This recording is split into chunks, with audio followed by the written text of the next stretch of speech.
Hello friends, welcome to commerce topper classes. आज मैं आपको क्लास 12 के बिजनेस स्टडी पार्ट 1 का फर्स्ट चैप्टर पढ़ाने जा रही हूँ, जिसका नाम है nature and significance of management. मतलब ये है कि मैं आपको बिजनेस स्टडी जो एनसीईआरटी की फर्स्ट पार्ट 1 है, जैसा कि आप जानते हैं आपके 12th में 2 पार्ट चलते हैं, पार्ट 1 एंड पार्ट 2। तो पार्ट 1 के बिजनेस स्टडी का फर्स्ट चैप्टर आज मैं आपको पढ़ाने जा रही हूँ। तो इस चैप्टर में या तो मैं जो वीडियो आपको मतलब आप जो वीडियो देख रहे हैं उसमें मैं आपको 4 चीज़ें बताऊंगी। फर्स्ट है introduction of management, meaning of management, definition of management, characteristics of management. जैसा कि आप जानते हैं कि यूट्यूब पे बहुत सारे वीडियोस हैं और हमको ये भी पता है कि आपको मैनेजमेंट का मतलब ही पता होगा, लेकिन मेरा इस वीडियो बनाने का एम ये नहीं है कि आपको ये मतलब पता चले। मैं आपको ये दिखाना चाहती हूँ कि किस तरह से आप अपने आंसर को प्रेजेंट कर सकते हो। मतलब ये है कि जब भी आप कॉपी पे आपके एग्ज़ाम में जब भी क्वेश्चन आते हैं तो सबको पता होता है कि मैनेजमेंट, मान लीजिए आ गया what is the management and nature of management, मान लीजिए क्वेश्चन आ गया तो सबको पता रहता है कि मैनेजमेंट का मतलब क्या है और उसका सिग्निफिकेंस या इम्पोर्टेंस या फीचर्स क्या है, तो ये सबको पता होता है। लेकिन जो आंसर राइटिंग, बहुत ही कम बच्चे आंसर राइटिंग को इफेक्टिव बना पाते हैं। मतलब जब भी आपकी कॉपी एग्जामिनर के हाथों में लगे तो उसे ये पता चले कि हाँ, ये कॉपी जो है बहुत अच्छे से लिखा भी गया है और कॉन्सेप्ट भी इसका क्लियर है। तो आपको बहुत अच्छा नंबर पाने के लिए बहुत ही अच्छा अपने कॉपी को, अपने आंसर राइटिंग को प्रेजेंट करना पड़ेगा। और आप आंसर राइटिंग तभी अच्छे से प्रेजेंट कर पाएंगे जब आप प्रैक्टिस करेंगे। आप कोई भी क्वेश्चन 1-2 बार लिखें, मतलब आप कोई भी क्वेश्चन 1-2 बार अपने प्रैक्टिस करें कि आपको किस तरह से, किस रूल से, किस सीरियल से लिखना है, कि आपको पहले इंट्रोडक्शन लिखना है। कोई भी क्वेश्चन आए सबसे पहले आप उसका इंट्रोडक्शन लिखें। मैं आपको यही सजेस्ट करूंगी। मैंने भी अपने 12th में ऐसे ही लिखा था जिस तरह से मैं आज आपको बताने जा रही हूँ। तो अगर आप ऐसे लिखेंगे तो हम आपको 100% गारंटी देते हैं कि आपका 12th में बहुत ही अच्छा मार्क्स आएगा।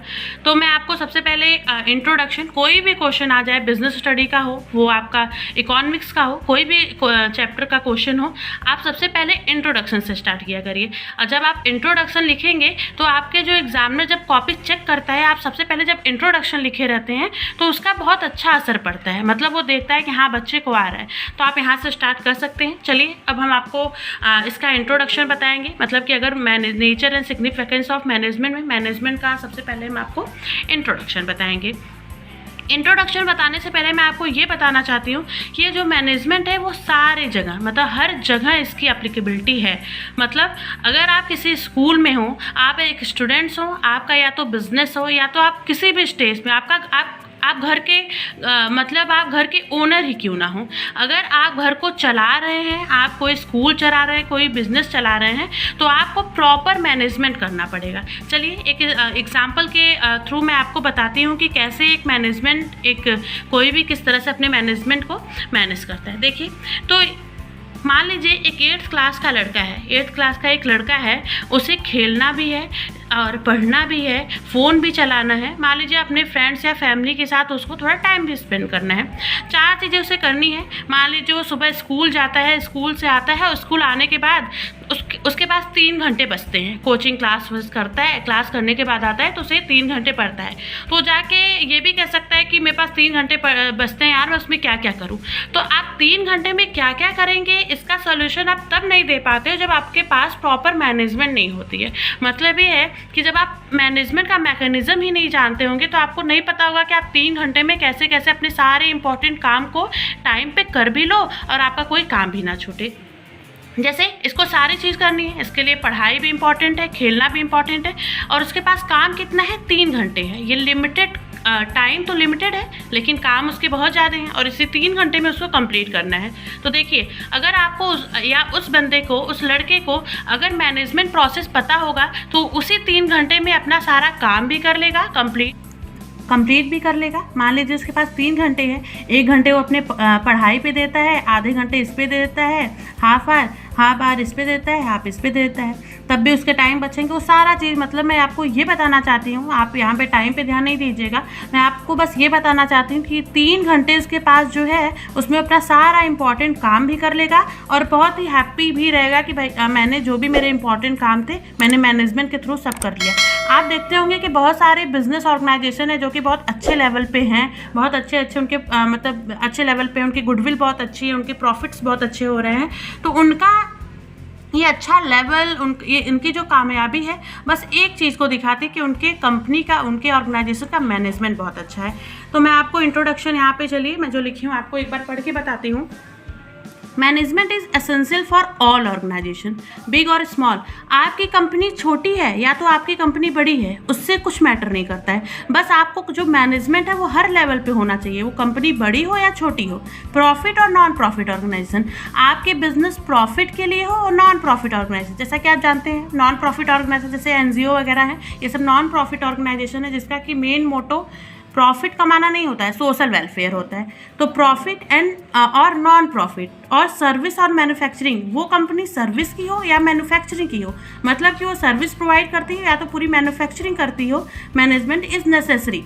मतलब कि ये मैनेजमेंट जो है हर जगह नेसेसरी होता है। वो हमारा प्रॉफिट ऑर्गेनाइजेशन हो, नॉन प्रॉफिट ऑर्गेनाइजेशन हो, बिग हो, स्मॉल हो, ये मैटर नहीं करता है। जैसा कि हम आपको पहले ही बताया है कि एक घर भी चलाने के लिए प्रॉपर मैनेजमेंट की ज़रूरत पड़ती है, so that individual make their best contribution toward group objective. ये कह रहा है कि एक इंडिविजुअल को अपनी जो भी कंट्रीब्यूशन करनी चाहिए वो ग्रुप ऑब्जेक्टिव लेके करनी चाहिए। मतलब मैनेजमेंट एक ग्रुप में भी हो सकता है, मतलब ग्रुप में ही होता है। आप कह सकते हैं कि management is a group activity, मतलब जो भी मैनेजमेंट किया जाता है वो ग्रुप एक्टिविटीज़ में, मतलब ग्रुप ऑब्जेक्टिव, मतलब उसको सब लोग ग्रुप में रह के उसको करते हैं।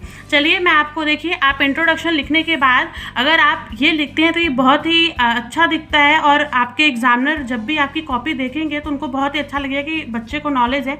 जैसा मैंने आपको ये इंट्रोडक्शन 5 लाइन बताने के बाद मैंने आपको एक कैप्शन लिखा है, father of modern management Peter F Drucker. मतलब कि फादर ऑफ मॉडर्न मैनेजमेंट कौन है? पीटर एफ ड्रकर हैं। तो आप इंट्रोडक्शन के बाद जब ये थोड़ा सा डायग्राम की तरह बना के जब आप ऐसे कर देते हो तो आपकी कॉपी को बहुत ही अच्छा दिखाता है। चलिए अब आपको मीनिंग ऑफ मैनेजमेंट बताने जा रहे हैं। Meaning of management, management is an art of getting things done with and through others. देखिए इसमें लिखा है कि मैनेजमेंट जो एक आर्ट है, एक कला है। कला किस चीज़ का है? जो कि काम दूसरे से करवाना है। मतलब आप, चलिए हम आपको एक एग्जाम्पल बताते हैं। मान लीजिए कोई कॉन्ट्रैक्टर है, मैंने किसी को कॉन्ट्रैक्ट दे दिया कि भैया आपको घर बनाना है। कॉन्ट्रैक्टर अपना जो भी कर रहा है तो वो वर्कर से काम करवाता है, वो खुद काम नहीं करता है, वो डिफरेंट वर्कर से काम करवाता है। मान लीजिए वर्कर 1 2 3 बहुत सारे वर्कर्स होते हैं, तो कॉन्ट्रैक्टर अपने खुद नहीं करता, वो बस डायरेक्शन प्रोवाइड करता है कि आपको ये काम करने हैं, आपको ये काम करते हैं, आपको ये काम करने हैं। और जो ये काम कर देते हैं तो इसका क्रेडिट किसके ऊपर जाता है? ये क्रेडिट लेता कौन है? कॉन्ट्रैक्टर लेता है। कि जैसे आप देखते हैं, आप शादी ऑर्गेनाइज करवाते हैं जब मैरिज, तो उसमें आप किसी को काम देते हैं तो वो सबको क्या करता है? बस सबको डायरेक्शन देता रहता है, आपको ये करना है, आपको लाइटिंग की व्यवस्था अच्छा करो, हर चीज़ की आपको खाना ऐसे करना है, यहाँ पे उसकी दिखाना है, आप कैसे दिखाएंगे, खाने को कहाँ लगाएंगे कि लोग को अच्छा लगे। तो ये सारा काम जो है वो कुछ खुद नहीं करता है, वो अपने वर्कर से करवाता है। और वर्कर जो सब कर लेते हैं तो क्या सब कहते हैं? तो मान लीजिए आपके पापा ही हैं, आप शादी का ऑर्गेनाइजेशन करवाएं तो किसको जाके कहते हैं? वर्कर को नहीं कहते हैं, वो जिसको काम दिए रहते हैं उसको कहते हैं कि भैया आपका मैनेजमेंट जो था बहुत अच्छा था, मतलब आपने मैनेजमेंट बहुत करवाया था। जो जिसको थैंक यू बोल रहे हैं तो क्या वो काम करता है? वो काम नहीं करता। काम वो करता है जिसके थ्रू वो करवाता है, मतलब वर्कर्स काम करते हैं। उसका क्रेडिट किसको जाता है? उसका क्रेडिट उस आदमी को जाता है जो इसका सारा प्रोग्राम या तो ऑर्गेनाइज करवाता है। तो आपको समझ में आ गया होगा कि मैनेजमेंट जो होता है वो खुद से वो बंदा नहीं करता है, वो दूसरों के थ्रू करवाता है, उसका क्रेडिट अपने पे लेता है। Management is an art of getting things done with and through others. मतलब मैनेजमेंट जो है वो दिखता नहीं है। पहली बात, चलिए ठीक है, पहले मैं आपको बता रही हूँ कि management is an art of, मतलब ये ऐसी कला है जो कि दूसरों के माध्यम से करवाई जाती, अपने नहीं कोई करता है मैनेजमेंट, वो दूसरों के माध्यम से करवाता है और उसका जो क्रेडिट है, उसकी जो भी अच्छाई है वो अपने ऊपर ले लेता है कि हाँ मैंने मैनेजमेंट करवाई थी। जैसा कि आप जानते हैं जो भी ऑर्गेनाइजर शादी का होता है वो काम तो दूसरे से करवाता है कि भाई ऐसे करो, टेंट वाला टेंट इधर लगाओ, ये उधर करो, सब तो करवाता तो है, लेकिन जो लड़की के पापा होते हैं या जो भी वहाँ के ओनर्स होते हैं वो क्या कहते हैं कि थैंक यू, मतलब मैनेजमेंट आपने बहुत अच्छा किया। तो मैनेजमेंट तो करते हैं, मतलब काम तो करते हैं वर्कर्स, लेकिन वो थैंक यू किसको जाता है? उस ऑर्गेनाइजर को। तो मैं आपको बस इतना बताना चाहती हूँ कि मैनेजमेंट जो ऐसी कला है जो कि दूसरों के माध्यम से करवाई जाती है। Management can be defined as the process of getting done with the aim of achieving organizational goal effectively and efficiently. मतलब ये है कि देखिए इसमें दो कीवर्ड्स हैं, कोई भी काम जो है वो इफेक्टिवली भी होना चाहिए, एफिशिएंटली भी होना चाहिए। आगे मैं इसका मतलब आपको बताऊंगी कि इफेक्टिवली का मतलब क्या है और एफिशिएंटली का मतलब क्या है। ये कह रहा है कि जो भी बिजनेस है, जो भी मैनेजमेंट है, उसमें एक ऑर्गेनाइजेशनल गोल होना चाहिए। मतलब गोल होना चाहिए किस वजह से हम वो काम कर रहे हैं, हमारा एम क्या है करने का। तो चलिए हम आपको कीवर्ड्स इसके जा रहे हैं बताने। तो यहाँ पे है हमारा कीवर्ड्स। देखिए दो अभी हम आपको बताएं कि जो मैनेजमेंट है, जो भी काम है, वो दो तरीके से होना चाहिए।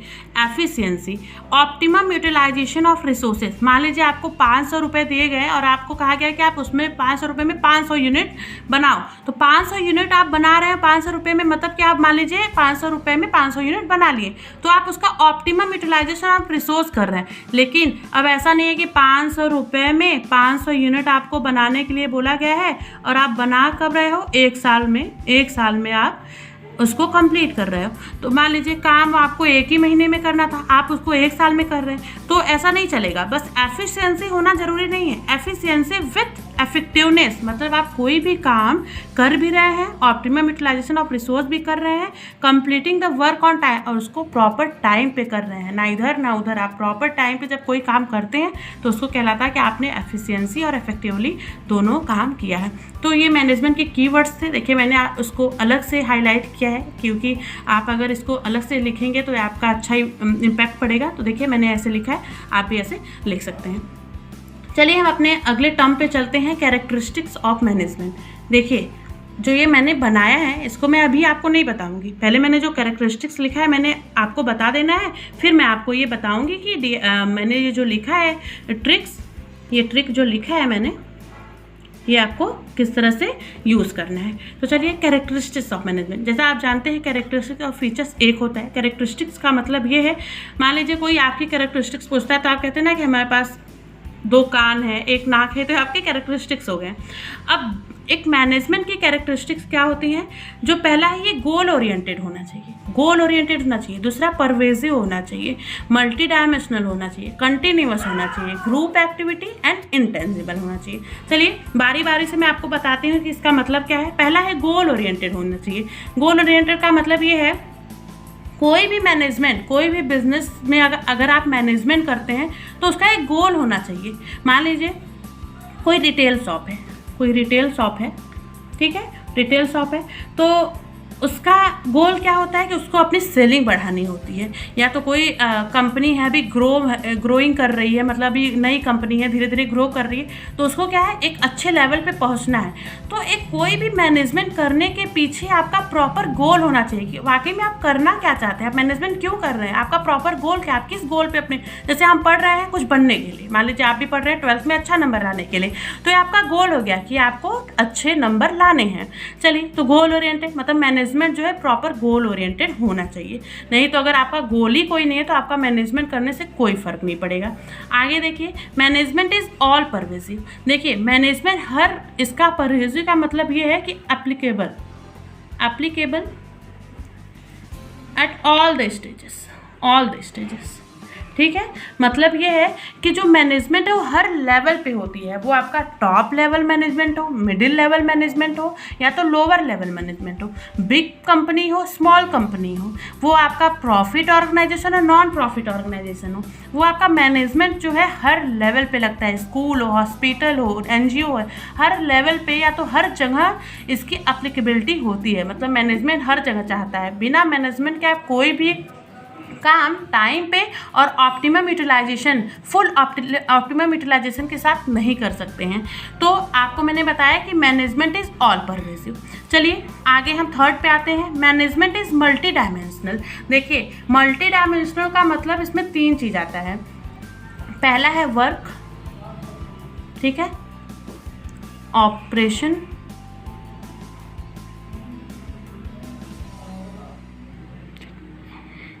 Management is multi dimensional. मतलब ये है कि ये मल्टी डायमेंशनल होता है, ये कि ये वर्क का, ऑपरेशन का, पीपल का, तीनों का होना चाहिए। मतलब अगर आप किसी कंपनी में मान लीजिए मैनेजमेंट कर रहे हैं तो आपका जो काम हो रहा है उस पर भी मैनेजमेंट होना चाहिए। काम क्या हो रहा है आपकी कंपनी, वो मैन्युफैक्चरिंग कंपनी है, वो सर्विस कंपनी, किस चीज़ की कंपनी है, तो आपका जो मैनेजमेंट है पूरा वर्क पे होना चाहिए। कौन कौन काम कर रहा है, कौन से वर्कर काम कर रहे हैं, कितने वर्कर काम कर रहे हैं, वो जो वर्कर हैं उनके भी प्रॉपर रिलेशनशिप है कि नहीं, मतलब जो मिडिल लेवल के मैनेजर हैं, मिडिल लेवल मैनेजर हैं या तो टॉप लेवल मैनेजर हैं, उनका सही से बनता है कि नहीं, मतलब उनकी जो रिलेशन है पीपल वर्कर्स के साथ सही से है कि नहीं। ऑपरेशन, रॉ मटेरियल से लेके फाइनल कंजप्शन तक, रॉ मटेरियल से लेके फाइनल कंजप्शन तक जो भी है वो आपको हर लेवल पे मैनेजमेंट करना है। मतलब ये है कि मैनेजमेंट इज़ मल्टी डायमेंशनल। ये वर्क मैनेजमेंट जो है आपका वर्क के साथ भी होना चाहिए, जो आप काम कर रहे हैं उसमें भी मैनेजमेंट होना चाहिए। आप जो भी रॉ मटेरियल जहाँ से ले रहे हैं और जब तक उसको आप फाइनल कंजप्शन तक नहीं पहुँचा देते हैं, हर लेवल पे आपको मैनेजमेंट करना होगा कि वो आपको डिस्ट्रीब्यूशन कैसे करना है, आपको कौन से चैनल ऑफ डिस्ट्रीब्यूशन मतलब चूज़ करने हैं, तो सारे में आपको मैनेजमेंट करना होगा। पीपल, वो जो प्रोडक्शन कर रहा है, जो वर्कर प्रोडक्शन कर रहा है या तो जो भी वर्कर सेलिंग वगैरह में लगा हुआ है, उसका रिलेशन आपके साथ सही है कि नहीं। ये तीनों चीज़ों को इसीलिए कहा गया है कि जो मैनेजमेंट है वो मल्टी डायमेंशनल है, मतलब उसका डायमेंशन हर जगह होता है, वर्क की तरफ, ऑपरेशन की तरफ और पीपल की तरफ। फोर्थ है मैनेजमेंट इज कंटिन्यूअस प्रोसेस। मतलब ये है कि ऐसा नहीं है कि मान लीजिए आज मैंने आपको पहले एग्जांपल बताया था कि एक लड़का है वो एक दिन में ये अपना मैनेजमेंट करता है कि हमको खेलना किस टाइम, हमको टेलीविज़न किस टाइम देखना है, हमको अपने फ्रेंड्स के साथ बात कब करना है, ये सब चीज़ अपना मैनेज करता है। तो एक दिन के लिए नहीं करेगा, उसको वो चीज़ हर दिन उसको प्रोसेस के साथ करना होगा। ऐसे ही कह रहा है कि मैनेजमेंट जो भी कंपनी में होती है एक दिन के लिए नहीं होती है, वो कंटिन्यूअस प्रोसेस होता है, आपको हर लेवल पर मैनेजमेंट करना होगा। मान लीजिए आज प्रोडक्शन कर रहे हैं, उसमें आपने मैनेजमेंट कर लिया, कल आपको सेलिंग करनी है, उसमें भी आपको मैनेजमेंट करना होगा। Planning, organising, staffing, directing, controlling, ये मैनेजमेंट के 5 प्रोसेस हैं। सबसे पहले आप प्लानिंग करते हैं, उसके बाद ऑर्गेनाइजिंग करते हैं, उसके बाद स्टाफिंग करते हैं, फिर डायरेक्टिंग, फिर उसको कंट्रोल करते हैं। जैसे ही आप कंट्रोलिंग कर लेते हैं फिर आप प्लानिंग पे आ जाते हैं। मतलब आपका ये प्रोसेस चलता रहता है, ये नेवर एंडिंग प्रोसेस है, मतलब this is a never ending process. फिर है 5वां, management is a group activity. अब आप ये बताइए, क्या मैनेजमेंट जो है वो आइसोलेशन में हो सकता है? क्या मैनेजमेंट कोई अकेला कर सकता है? नहीं कर सकता है। मैंने आपको बताया ना कि मैनेजमेंट जो है वो एक बंदा नहीं कर सकता। अगर शादी का ऑर्गेनाइजर है तो अपने से वो पूरा हर चीज़ नहीं करेगा, वो वर्कर से काम करवाएगा। जब वो वर्कर से काम करवाएगा, और जैसे कोई भी मान लीजिए स्कूल में ही है, प्रिंसिपल या डायरेक्टर हैं, वो बस डायरेक्शन देते हैं, करता कौन है? हमारे टीचर्स उसको कोऑर्डिनेट करते हैं। तो टीचर्स हमारे सब लोग मिल के, जब सब लोग मिल जाते हैं तो हमारी ग्रुप एक्टिविटी हो जाती है। मतलब कि ले दे के 20 मेंबर्स या 15 मेंबर्स लोग मिल के तब वो पूरे मैनेजमेंट को प्रोसेस को कंप्लीट करते हैं। तो यहाँ पे हम कह सकते हैं कि management is a group activity. फिर हमारा 6th है management is a dynamic function. मतलब जो है मैनेजमेंट है हमारा चेंज होता रहता है। डायनेमिक का सिंपल सा मीनिंग है चेंजेस। मतलब जैसे अब ये देखिए, पहले जो शादियां होती थी उसका जो है मैनेजमेंट अलग होता था। क्या पहले तो बहुत अलग था, थोड़े बहुत पैसे में शादी सारी पूरी हो जाती थी, लेकिन अभी वो चीज़ चेंज हो गया है। तो आपको इन्वायरमेंटल चेंजेस के साथ जो भी हमारे वर्ल्ड में चेंजेस हो रहे हैं, वो इकोनॉमिकल चेंजेस हो या पॉलिटिकल चेंजेस हो या तो टेक्नोलॉजिकल चेंजेस है, मान लीजिए नई नई टेक्नोलॉजी आ रही है, तो आपको उसके साथ अपने मैनेजमेंट में चेंजेस भी लाने पड़ेंगे। लास्ट है मैनेजमेंट इंटेंजिबल। अब आप ये बताइए, जब भी ऑर्गेनाइजर जो है वो शादी का पूरा ऑर्गेनाइज करवाता है, तो क्या वो दिखता है? क्या आप उससे कहते हैं कि मैनेजमेंट दिखाइए कहाँ है, कितना अच्छा है? आपको एहसास करना पड़ता है कि हाँ, सब लोग उसकी तारीफ कर दिए कि भैया मैनेजमेंट आपकी बहुत अच्छी थी, हर चीज़ बहुत अच्छे से हुआ, तो आपका इंटेंजिबल दिखता नहीं है, एहसास होता है। तो जो भी है ऑर्गेनाइजर आपको बता दिया कि मैनेजमेंट बहुत अच्छा, तो इंटेंजिबल हो गया। This is not visible, it can be feel only. तो मैनेजमेंट इज़ इंटेंजिबल। यहाँ तक मैंने आपको बताया। चलिए 7 फीचर्स मैंने आपको बता दिया जो आपके बुक में था। तो चलिए अब हम आपको जो पहले ट्रिक बताए थे उसकी तरफ चलते हैं, क्योंकि जो आपको मैंने ट्रिक बताने जा रही हूँ वो आपको बहुत ही काम आने वाला है। क्योंकि जब भी एग्ज़ाम टाइम में आपको लर्न नहीं होता है सारे पॉइंट्स, तो आप ट्रिक के माध्यम से बड़ी जल्दी से याद कर सकते हैं, और जब भी आप एग्ज़ाम में लिखेंगे ना, आपको तुरंत याद आ जाएगा कि इसका ये ट्रिक था। तो चलिए हम अपनी ट्रिक की तरफ चलते हैं। तो देखिए इसमें लिखा है DIG PMC ग्रुप। मतलब ये DIG जो पुलिस में होता है ना, DIG PMC physics, math, chemistry, मतलब ये DIG और PMC का एक ग्रुप था। तो DIG, D मतलब डायनेमिक प्रोसेस, मतलब management is a dynamic process. I मतलब इंटेंजिबल, G मतलब growth oriented, goal oriented, sorry, P मतलब परवेसिव, M मतलब मल्टी डायमेंशनल और C मतलब हमारा है कंटिन्यूअस प्रोसेस। तो देखिए D मतलब डायनेमिक है और I मतलब इंटेंजिबल है, G मतलब गोल ओरिएंटेड है, P मतलब परवेसिव है, M मतलब मल्टी डायमेंशनल है और C मतलब है हमारा ये कंटिन्यूअस प्रोसेस है। और ग्रुप मतलब ग्रुप एक्टिविटी है, मतलब DIG और PMC वालों का ग्रुप था ये। तो ये आपका ट्रिक है, आप अपने दिमाग में लेके चलिए ग्रुप किसका था, DIG और PMC का। तो ये आपको मैंने ट्रिक बताया। चलिए मैं आपको मैनेजमेंट का मीनिंग, इम्पोर्टेंस तो नहीं, मीनिंग, इंट्रोडक्शन और कैरेक्टरिस्टिक बताया है। तो आप मेरे चैनल को सब्सक्राइब करिएगा। अगर आपको आगे और वीडियोस चाहिए, अगर आपको कोई और वीडियोस चाहिए जिसके बारे में आप जानना चाहते हैं और आपको प्रॉपर नोट्स चाहिए, तो आप कमेंट बॉक्स में लिखिएगा। Thanks for watching.